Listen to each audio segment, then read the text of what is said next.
ఈ విధంగా తాగుబోతుల బలహీనతను వాళ్ళు క్యాచ్ చేసుకొని ట్యాక్స్లు కట్టించుకుంటారు. అందుకే స్కాచ్ రేట్ తీసుకుంటారు, నాసి రకం మద్యం అమ్ముతారు. ఫర్ ఎగ్జాంపుల్ రాయల్స్ తాగే ప్రజల్ని ఆరోగ్యవంతుల్ని చేయాలి అని అనుకుంటున్నారు, కానీ ఇంకా చెప్పాలంటే అనారోగ్యానికి గురి చేసేదే ఈ ప్రభుత్వాలు. నిజంగా వీళ్ళకు మద్యం తాగే వ్యక్తులపైన ప్రేమ ఉండి వాళ్ళ ఆరోగ్యం ఖరాబ్ కావద్దు అనుకుంటే వీళ్ళు ట్యాక్స్లు వేయాల్సిన అవసరం లేదు.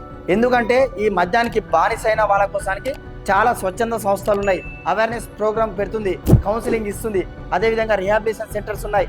వీటితో పాటు ఆ మద్యం తాగే వాళ్ళకు కుటుంబీకులు అదేవిధంగా స్నేహితులు జోక్యం చేసుకుంటే ఆ అవేర్నెస్ వల్ల పరిష్కారం అవుతుందే తప్ప ఈ విధంగా ట్యాక్స్లు కడితే కాదు. మద్యాన్ని ప్రభుత్వ ఉక్కు పిడికి నుండి బయటపడేయాలి. మద్యం కంపెనీలకు లైసెన్స్ రాజు నుంచి విముక్తి ఇవ్వాలి. నాణ్యత ధర మీద కంపెనీలను పోటీ పడే విధంగా చూడాలి. జిఎస్టీ కట్టి మద్యాన్ని స్వేచ్ఛగా అమ్ముకొనివ్వాలి. దీనివల్ల ప్రజలకు నాణ్యమైన మద్యం తక్కువ ధరకే లభిస్తుంది. ఫైనల్ గా ప్రజల ఆరోగ్యాలు బాగుపడతాయి. ఈ వీడియో చూస్తున్న మద్యం ప్రియులందరూ మీరేమనుకుంటారో కామెంట్ చేయండి.